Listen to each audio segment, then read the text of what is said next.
Hey guys, what is going on? It is Frank Darty, and welcome to a brand new system test. I believe this is system test 17. But before I get into the video, I am joined by... Hey guys, it's Zach Fleck. Yep, he's going to be... My bad. Yeah, he's going to be joining us in this test. So, alright, so should I tell them what the alarms are? Yeah, go for it. Alright, so... For those of you who follow my Instagram, I have acquired several new devices, probably around 8. So, let's get into it. So, for the first system, I'm going to show you some of the older devices. I still have my Edwards coded pull station up because this system is now going to be mechanical horns only because of just the way it's set up. Still have the 4251, I haven't changed it. Up here, we have the Simplex 2901 933 with the 2903 light plate on it. And this literally is mounted in the weirdest way possible. I kid you not. The advanced back plate is here, but the advanced isn't going to be being used for this test. Alright, so for new device number 1, we have an Edwards 270 GAO. Now, pretty much all that means is that I need a screwdriver. Here it is. It is a 270 SPO, but it has the general alarm key switch inside of it. Now, I have 3 of these now. I have 2 of the older ones, and the older ones do not say fire alarm on it. It's just blank, which I think that's pretty cool. And this is a newer one. However, the cool thing is with the newer one, it doesn't have the security screw. So I can use all of these as much as I want without having to worry about breaking any of them. And also, they all have terminal blocks on the back. So I think that's pretty good. Sorry. No, it's good. There's noise coming through here. I apologize. No, you're good. I've actually got Katie here sitting next to me. So. Tell her I said hi. She says hi. Alright, hi Katie. So, for... I realize you have the real star in your video, huh? Yeah, exactly. I have the live stream crew with me right now. So, anyway, I have also a new Edwards detector. I cannot remember the model number for the life of me because this is a B.R.K. detector, I believe. I don't know which company made it first, Edwards or B.R.K., but this is an ionization detector. It does take a magnet test to require. Literally, it is instant. You put the magnet on the test place, it goes off instantly. No time at all. Like, it's crazy. Nice. Yeah, it's very nice. And it's very nice when it comes to having an ion detector that takes like 12 years to activate. So, for the last new device, that's at least up, I have my new FCI MS6. I've been wanting one of these for a long time, and I finally managed to get my hands on one. So now I own an FCI MS2, which is on my nightstand over there. And yeah, I did not explain to you what this is. So this is obviously the 4903. All right. So nothing special. That's a lie. So here we have the 2098-9201 photoelectric smoke detector. And that is, now that my camera is done messing up, like I said, I have the Siemens ZRS here, or ZR for those OCD freak model number people, and the System Sensor Spectral Classic P2475. So, which system should I do first? The Spectral Alert, the 4903, or the 9833? You asking me? Yeah. Sorry, it was cutting out a bit. Let's start with the 4903. Alright, good. That's a good selection because there's actually a surprise. And I believe, Zach, you know what the surprise is because you follow me on Instagram. I'm going to say right now, this 4903 is not what you think it is. I'm just going to say that right now. And by the way, here's one of my new devices as well. It's this Edwards 895. It's like an adapter horn on an 892 cover plate thing. Alright, so, should I activate it with the smoke detector or the pull station first? Which pull station is hooked up to that? The Edwards 270 GAO. Let's see that. Alright. Alright, so, Here we go. In 3, 2, 1.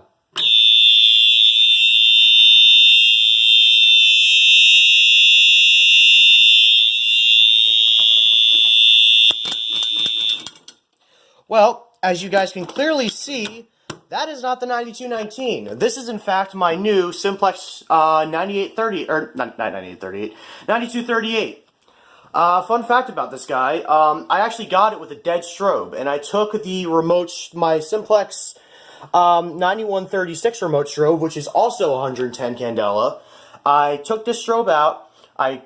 There were jumpers connected to the back of the horn. I stripped the jumpers, put them into the terminals on this, plugged the jumpers back into the horn, and it works like a charm. So, and for those of you who want to know, the 9219 is over there, along with another one of my new 270s. So yeah. So, now I'm going to hit the detector. However, the detector, I guess because it drains so much power, like the i3, I don't think the strobe is going to flash, even though these are brand new batteries. But I'm getting a panel soon, so that should no longer be a problem. Alright, you ready, Zach? Zach, you ready? I am ready. Alright. And this is going to be instant. So here we go in 3, 2, 1. There we go.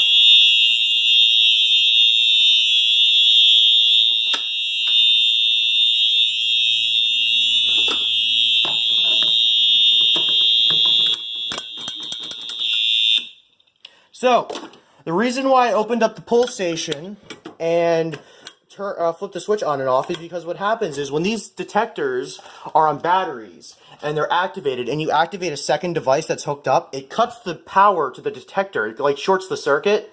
And if you notice, the 9238 was not going as loud because the power that the detector is drawing itself. So that's why it flashed when I opened the pull station. So pretty much I'm using this as not only a silent switch, but also as the pull station. Now, if I did have a Simplex A key, I only have an AH key, which is for the newer Simplex T-bar I have, the bilingual one. I tried using it, it doesn't work because this is an older pull station. But if I do get an A key, what I will most likely do for a system like this is I will wire the key switch to be almost like a silent switch and wire it to the detector.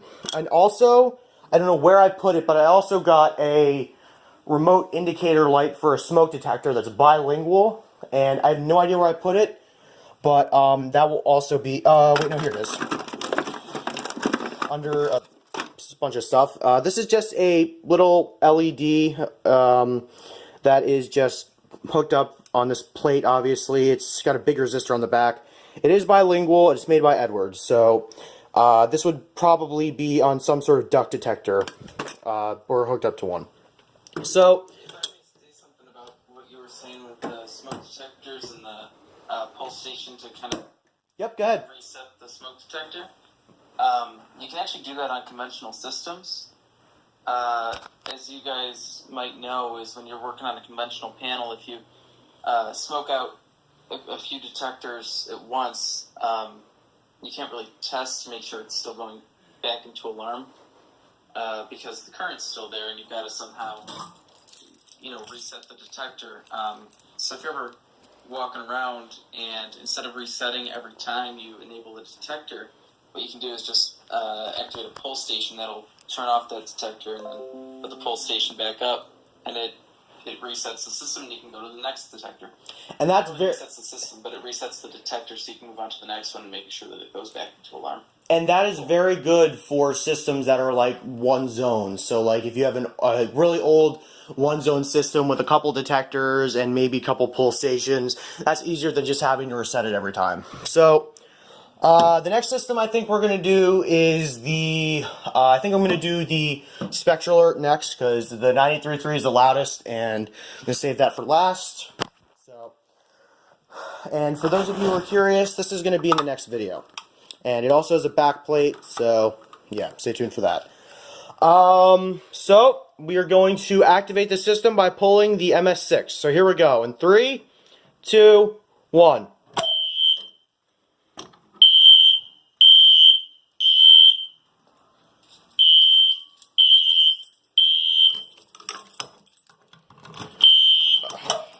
Okay, so for those of you who are new and don't know much about alarms, I'm going to show you the distant, well not distant, but very close cousin to the MS6, which is the MS2.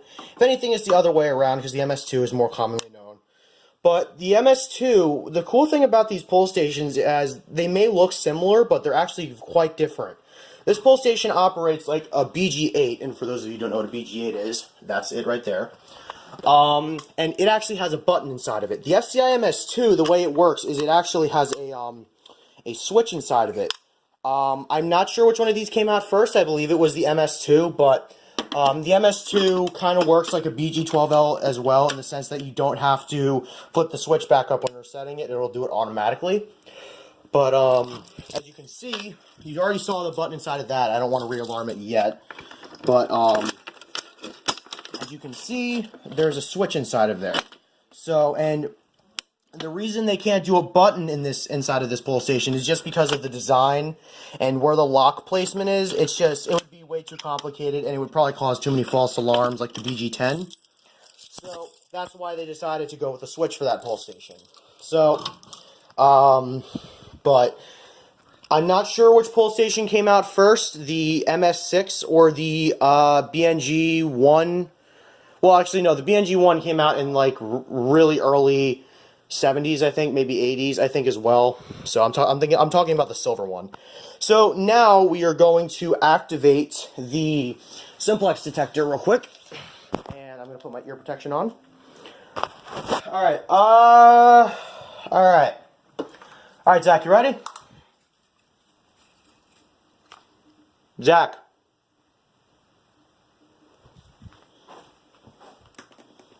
Zach, you there? Yeah, I am. Alright, yeah, my computer, I guess, No, I'm still here. Alright, so, now we're gonna hit the detector. Alright, you ready? I am. Alright, let's do this. Here we go.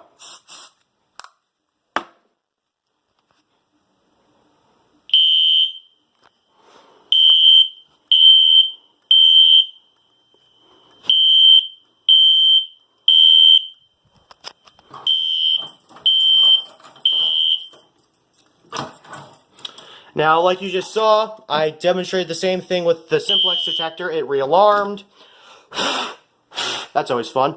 I did not blow the stuff out of it. That's why it re-alarmed. But I opened up the pull station again to turn it off. So that's another example of it. So it does it with all detectors.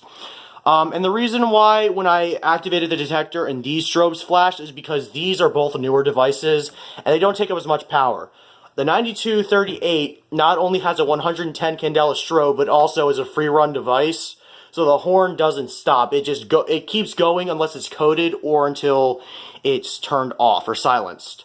So that's why it draws a lot of power, not to mention this detector itself takes power because of the LED and the ionization detection chamber. So, yeah. So, that's with that. So, for lastly, but not least, I'm going to activate the 2903 and the 9333. And this is hooked up to my coded pull station, which ironically does the code 911. So, Awesome. Yeah, it's actually very cool. Alright, so here we go. 3, 2, 1.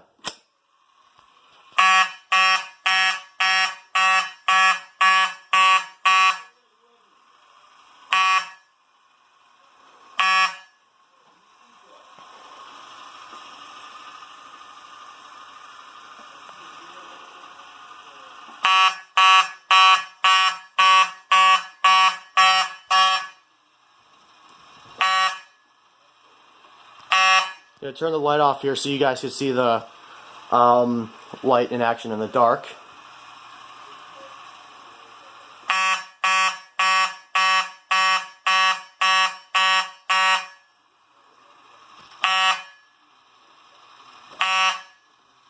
Alright, that should be it. That, I believe, was its last round. And if not, I'm about to go deaf. Okay.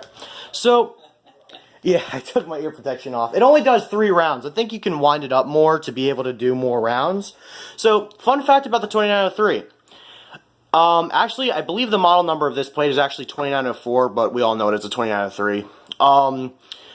it may look, when the light is on, like it's flashing white, but when I turn the light off, it looked like it had more of a red tint. Actually, the way I see it is that it actually does have a red orangish tint. The reason why it looks white from your guys' view is because the light in the background, and it's kind of like the light is kind of looks like from the light from the camera is being absorbed, and it almost makes it look like it's white, but it does flash orange. I'm not going to activate the 4251 because there's no point, and it's really loud. So, I think that's pretty much it for the system. I hope you guys enjoyed. Special shout out to Zach for joining me. I really appreciate him doing this. Zach, is there anything else you want to say? Make sure you're subscribed to his channel. Yes, please. Not my channel. Well, no. My channel too, but specifically Frank's channel here. Be sure to be subscribed and not just watch the videos, because it's great content. Good stuff. Yeah, I really appreciate that coming from Zach, because Zach, if you guys don't know, he just hit 1,000 subscribers, because he has really awesome videos. I love his videos. Every time I see one upload, I stop what I'm doing and start watching it. So, that's going to be it for now, guys. I hope you enjoyed the video. Make sure you like, comment, subscribe, check out Zach's channel, even though I'm pretty sure 99% of you already watch it. I will be using this device in the next test. Probably most of everything will be Edwards themed next test, because why not? So, oh yeah, one more thing. For those of you who don't know what this is the backplate to a stopper 2. I am going to be getting a stopper 2. The person who sent me this stuff literally filled the box to the top and could not actually fit the cover in there. So, I am going to probably need to wait about another week to get it from him, because I also have to ship out his stuff, which is sitting right there. I did originally film an unboxing video for all these new devices, but I said, you know, it's probably not worth it. It was going to be like a 20-minute video regardless. I'd rather you guys be surprised with this. So, once again, thanks for watching, guys. Let me know what you think of the video in the comments, and I will talk to you guys later. Bye.